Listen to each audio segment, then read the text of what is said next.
Hello, and welcome back to me, Elizabeth Jones's Friday Hour. This is part 2. Yes. Let's do it. And we're still here at Bird National Park. Yes. The fountain is here. Yeah. Yeah. So, and we're always here. There's a lot of birds around here, so we always have the birds to keep us company. I understand your mom's your mom's no longer with us, sadly, but your mom was an artist. Yeah. Well, tell us about your mom's art. What did she like to draw pictures of? Or did she paint? Did she do chalk? What did she do? She did pastels. Pastel. She did a lot of other stuff too. Well, tell us what she did. She painted a little bit. Painted. But I had most of her pastel work. Yes. Yeah, she drew people, flowers, animals, everything. Yes.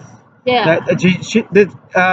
You actually gave me a very nice thing she did of roses of art, and I have it framed in my house now. Now, tell me about did she do any pictures of people? Like, did she do you or any pictures of you?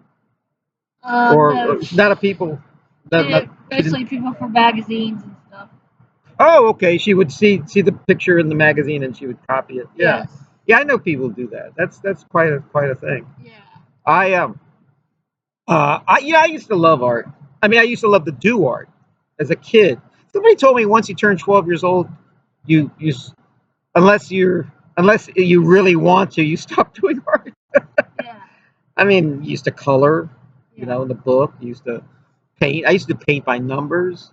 All that stuff was a lot of fun. Drawing, crayons, pastels. What else? Markers. I love the markers where you'd buy like 10 markers and they'll all be a different color.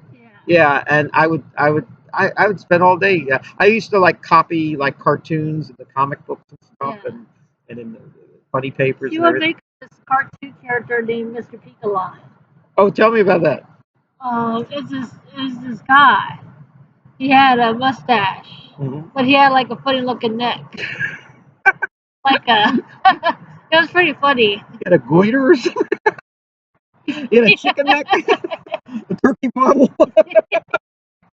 Well, I hope I never get that. I wish I still would have had. I wish I still had those pictures, but. Well, I'm sure they're around. I'm sure there's a box of her stuff somewhere. I mean, usually people don't throw out their art. They hang it up on their refrigerator. Yeah. Let me give you some advice about art. I mean, if somebody gives you art, I mean, real art, not just a photograph.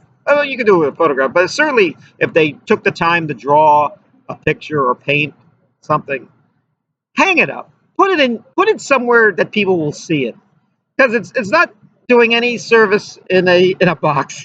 Later on, we're going to go to the art gallery. We're going to go to the Virginia Art Museum later. So we have art on the brain right now. Yeah. So yeah, I love.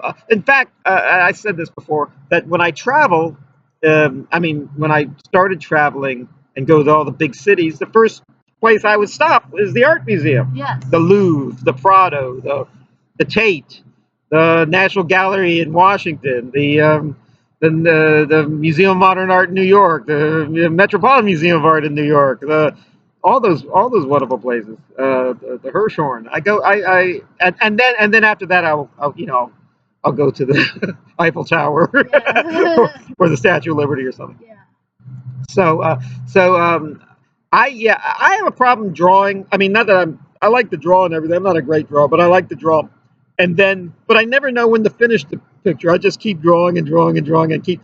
It kind of like a surrealist sort of a Miro or Salvador Dali type of thing, where I start to draw stuff in the corners and throw some of them. And then I don't know when to quit. I don't know when to quit.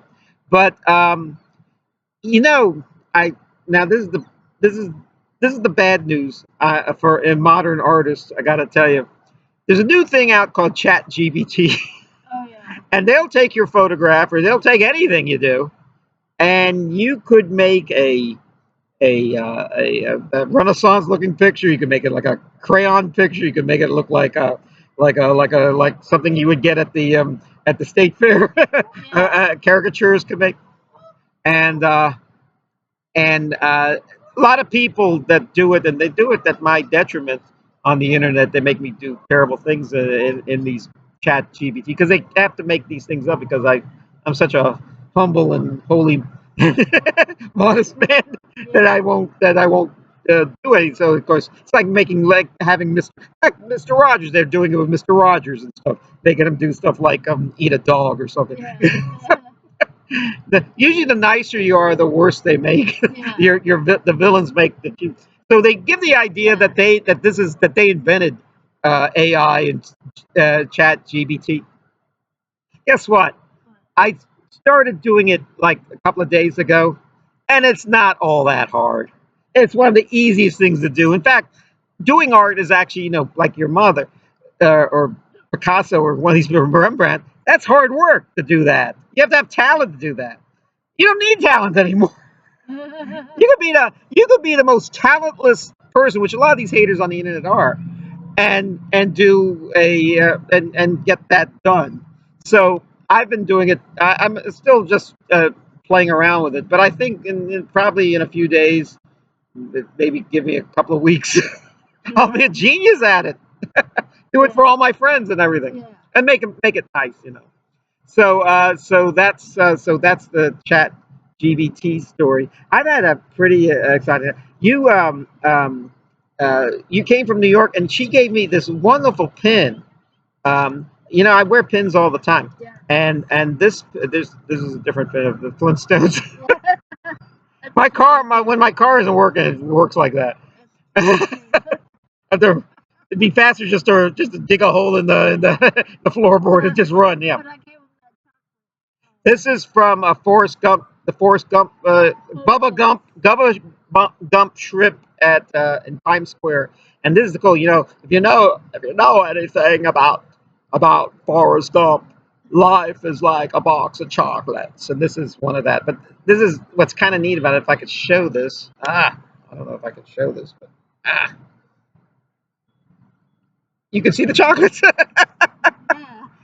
It's not a very practical pin because once you open it, you run the risk of it falling off. Oh, there, I think it fell off. No, but it's a nice pin. And thank you so much. Thanks for taking good care of me, Mary. And let's see. Also, I got a haircut, and I had a coupon, and a new barbershop opened close by, and I used the coupon and got this haircut. And I think I'm going to join the Navy. No. You look at yourself as you get older. In my case, you get grayer each time, especially when you get your hair cut. When it's long, you might see a lot of black in it. It'll be funny if you got your hair really shaved. Oh, well, that doesn't matter what color your hair is.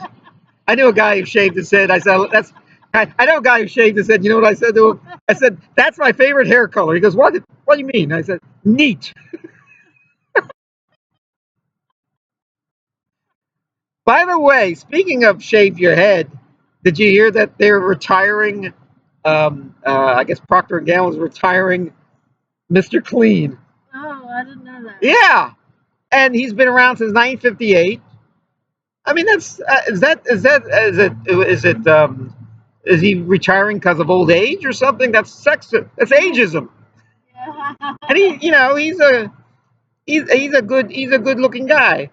Bald head, earring, white T-shirt. They should, what they should do is get like Vin Diesel, get him in a white shirt. He'd be perfect, Mr. Clean. Yeah. Now, well, let me tell you. So all this is coming out on Mr. Clean. Mr. Clean's real name, he has a first name. I never knew he had a first name. And his first name is, I don't even know if it's a real name, Veritably. Veritably. He's veritably clean. I guess he is.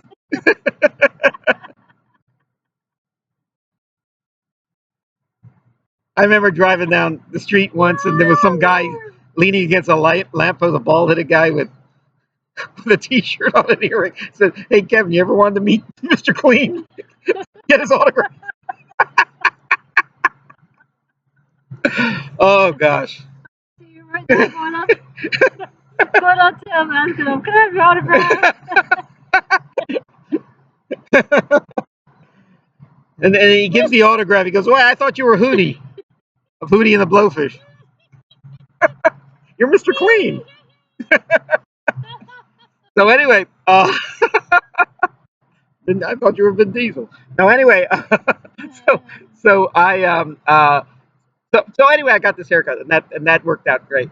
I'm trying to, with the gray hair and the short haircut, I'm trying to get the, I don't know, the Joe DiMaggio look, the old Joe DiMaggio, or the old Cary Grant look, or the old Yves Montand look. So so I'm trying to get a distinguished look. In fact, a guy at the folk festival last year, some guy hadn't seen me in like 20 years, and he goes, he used to think I dyed my hair. I never dyed my hair, but now that he hadn't seen me in like 20 years, it was all this gray. And he goes, "You look more distinguished than you used to be."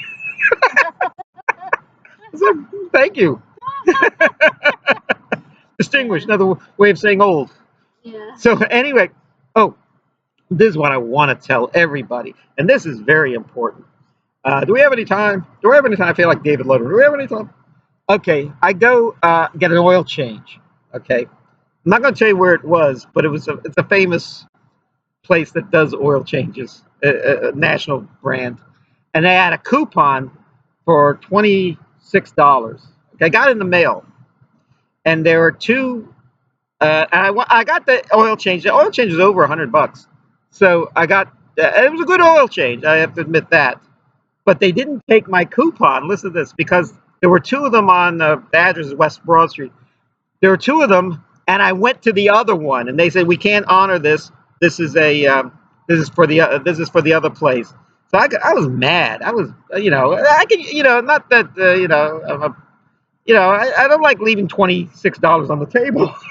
Yeah. I tried to take advantage of these things. I wouldn't have gone to this place if I didn't have the coupon.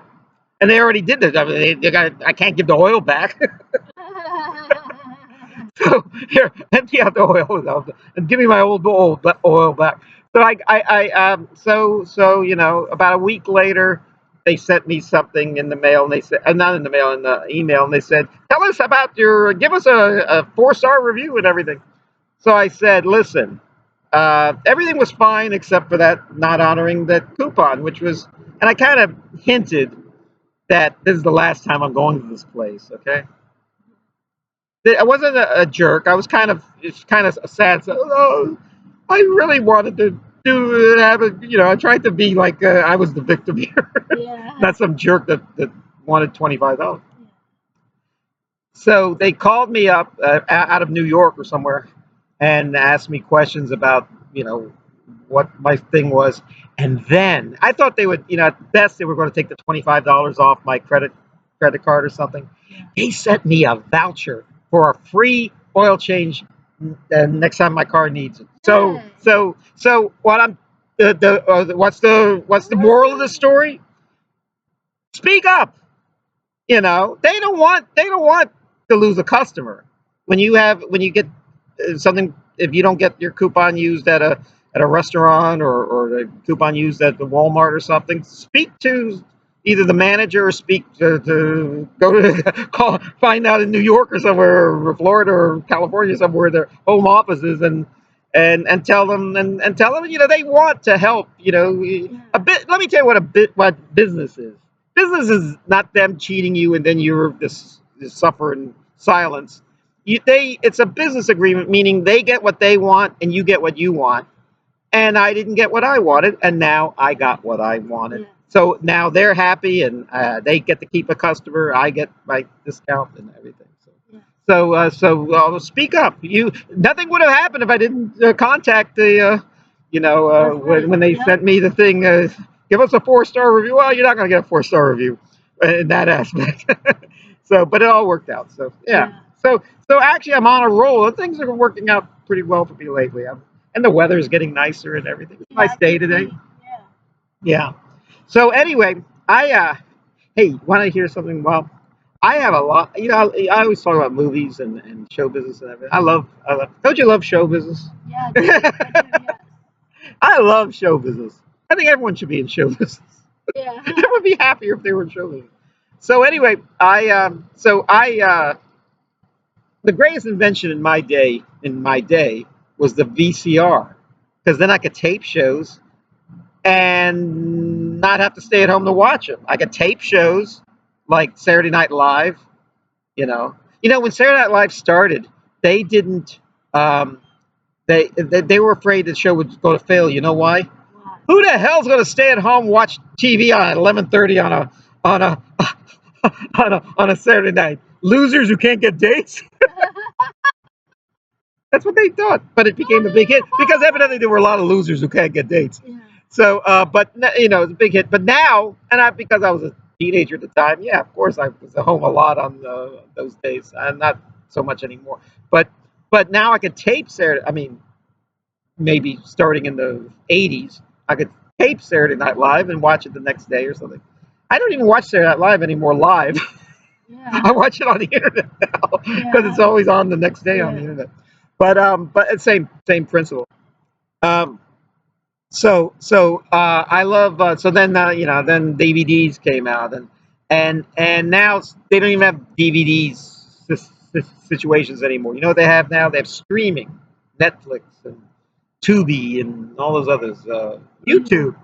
Now, tell them you're tell them you're doing a TV show. I did. So anyway, I'm buying DVDs everywhere. DVDs, they're. Now let me tell you something about DVDs. DVDs don't get played that much. If someone gives you a DVD or you buy a DVD, they probably only played it probably twice or three times. With a Disney thing, they might play for their kids, like The Lion King or Little Mermaid over and over again. But most times, if it's something like Citizen Kane or Ten Commandments, you only see it the one time or two times. Gone with the Wind. So I'm going everywhere. A lot of thrift stores and yard sales are basically just giving away their DVDs. They're charging like 50 cents for them. They're charging 25 cents for them. So I'm buying all these DVDs, and I want to share some with you. You want to see them? What I brought? Yes. Yeah. Okay. This is a movie called Apocalypse Now. Probably.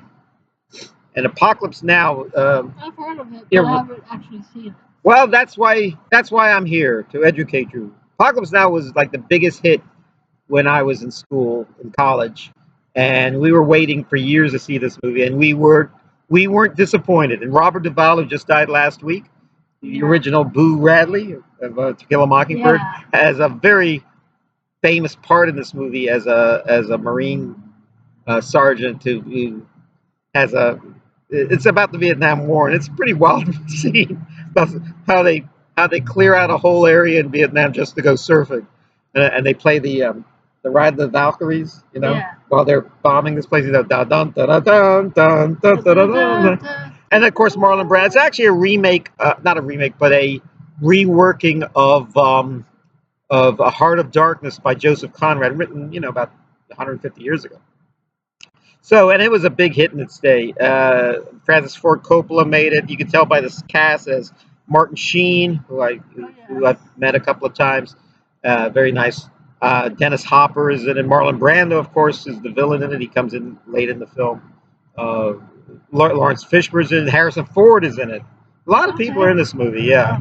And it didn't win. I think it won a few technical Oscars. No acting or Best Picture. I think.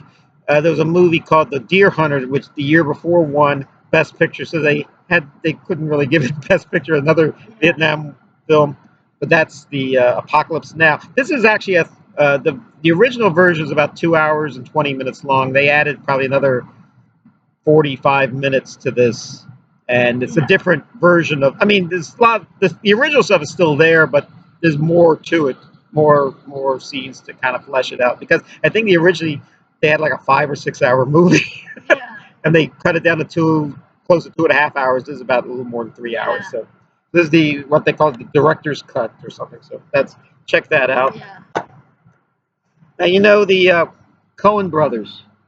They won a lot of awards for Fargo and No Country for Old Men. They still sometimes you see them. This is a movie you probably don't know too much about. It's called A Serious Man. And it's the most Jewish movie probably made in the last 30 years. It's based on the book of Job. It takes place in the 1960s. It's a fiction. It's more of a comedy. And it's about this guy, this professor in in Minnesota in the 1960s. He's having a hard time. His wife is leaving him. He might lose his job as a math professor. All his neighbors and friends are just, it's, you know, the book of Job in the Bible. Everything bad happens to this guy, and that's what and that's basically a comedy done by the Coen brothers. The actor in it was a theater actor that really nobody ever heard of. His name was Michael Stuhlbarg, and since then you see him in a lot of stuff. You see him in Boardwalk Empire. He plays Arnold Rothstein, the guy who fixed the World Series. He's also in Lincoln. He played Edward G. Robinson in the movie about Dalton Trumbo. Speaking of Lincoln, I tried out for that movie. I did too. I didn't get in. I didn't get in there either. You know, Lincoln was made in Richmond by Steven Spielberg, won an Oscar for Daniel Day-Lewis. You know, if he would have put me in that movie, Steven Spielberg would have finally made a good movie. Yeah, I know. If you would have put me in there, too. Finally, after all this time, he finally would have made a good movie, Steven Spielberg. I was really disappointed. Yeah, well, you know, that's show business. I mean, you're going to get turned down for more things than they'll accept. But then they accept you. Then that's, you know, Magnum, that actor Tom Selleck. He said he was turned down for everything, and then he did Magnum PI, and then everyone wanted him. He says, "I can't be in everything now. I wish you would have been offering me the stuff before I was Magnum, because I had plenty of time to do it." So anyway, but Michael Stuhlbarg was. I noticed him on a film set once, and he looked so familiar. I didn't know who he. I mean, I didn't know immediately who he was, and then I realized they said, "Michael, come over here," and then it's, oh, that's Michael Stuhlbarg. And he was in the movie, the TV series Dope Sick, which you appeared in and I appeared in, and all my scenes are with Michael Stuhlbarg, and I never got a chance to talk to him until the last day. And it's really funny what I said to him. You know, he played Arnold Rothstein from in a show I just told you about, where he played the guy who. I said to him when he said, "Michael, you're through. Yeah, you did a great job," and everyone did a little clapping, and then he walked off, and I say to Michael, it's a pleasure working with you. You're one of my favorite actors, and what's even better is I always wanted to work with the man who fixed the 1919 World Series. And he smiled and like did a little dance, and he said, "You remember that movie?" Yeah. So he played kind of. He tends to play a lot of white collar villains. He plays like I do in shows. He played William Sackler, the guy who runs the Purdue company, who I think still runs it, and he's which promoted OxyContin, which is a dangerous medicine. Hillbilly heroin. That's what Dope Sick was all about. Yeah. Michael Keaton was actually the real star of the show. Rosie, what's her name? Michelle Rodriguez is in it too. Yeah. Okay, I have another movie. So check out A Serious Man. It's a less heralded film by the Coen brothers. Brian De Palma. Believe it or not, Brian De Palma is still making movies. He's like 85 years old. Wow. And this is a film he made in Bulgaria. And it's called The Black Dahlia. And this is about a famous murder in late 1940s in Los Angeles, which has never been solved. Now, in this movie, they solve it. It's based on a book, but the same guy wrote L.A. Confidential. But let me tell you something. It's not his top movies, Brian De Palma. A lot of good people are in this movie. Josh Hartnett is in it. Scarlett Johansson is in it. Hilary Swank, who I made a film with, is in it. Also, Katie Lang is in it. She has a small part. Why did I know that? Okay. Now, this was a very terrible, a young actress who is really only famous for being murdered. They never found who solved this, and almost every woman with an axe to grind with an ex-husband or ex-boyfriend turned in their boyfriend as the possible murderer. And I think even Orson Welles' girlfriend and Frank Sinatra's girlfriend turned him in as a possible suspect. I mean, every single man that had a girlfriend was an ex-girlfriend. They were turned in, but they never found who did it. Speaking of Orson Welles, Yeah. it was so funny the way they took him to the ambulance to get to a scene. That's right. No, yeah, he was in. That's a funny story. He was in. Orson Welles was on Broadway in like 2 or 3 shows, and he would, and like during intermission well, he would do maybe at the beginning of one play. He was probably in the middle of another play, and he would take. He didn't know. In those days, you could hire an ambulance to get you with the siren on and get you down to the next theater. And he did that because he was so much in demand. And he's only like 21, 22 years old. Yeah, Orson Welles. He was on radio. So anyway, the Black Dahlia. Okay, let me tell you what happens in this. Of course, they show a lot of the dramatization or something. Well, what happens in this movie was they never show her body dead.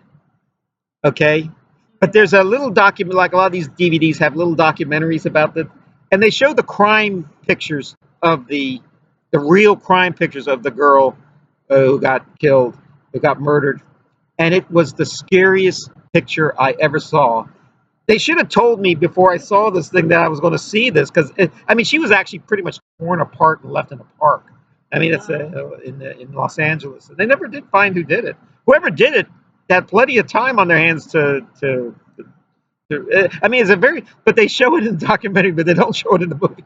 In the movie, it got like an R rating, but I probably would have gotten probably no one could see it after if they actually showed what it was like. So this is the Black Dahlia. It's worth a look, but it's taken with a grain of salt because the ending is they solve the crime they show the murderer in it, but they don't know who the murderer was. So. Now this is the movie I want to show most of all. This is called What Dreams May Come, and a lot of critics said this was one of the worst movies ever made. I think it might be one of the greatest movies ever made.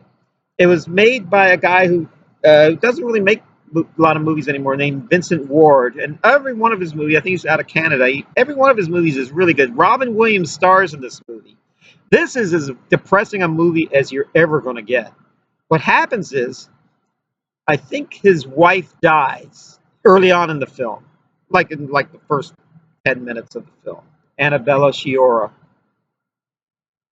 or something like that, and then he commits suicide because he's so despondent, and then you see him in heaven, and or no, they or something like that. Someone winds up in hell because suicides don't go to heaven.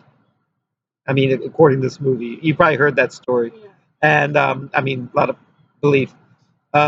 I think if you want to believe in the afterlife, I think heaven is for everybody. I don't think.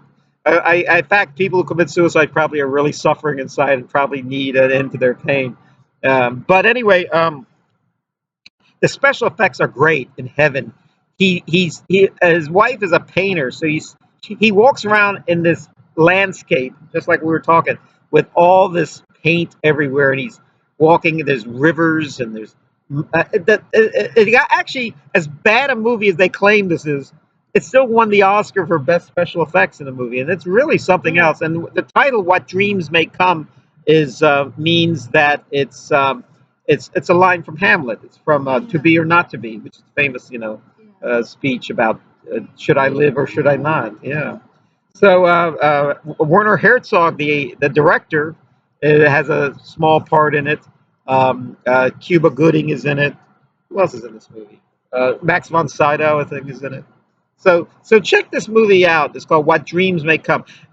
Now, I before I put this out there, I said there was a common thread to all these movies. I'll show them again. You know what the common thread is? Yeah. They're all good movies. They're all good by good directors and good actors and everything. Good stories. The funny thing is, I've been buying so many DVDs lately. I forgot I actually had these at home. And you go through your DVD collection, and we're talking maybe at this point dozens, maybe hundreds of DVDs I had for 25, 50 cents, dollar each. And these 4 were copies. I already had these already. So you're buying too much stuff when you start buying them a second time, and you don't even realize you had them the first time.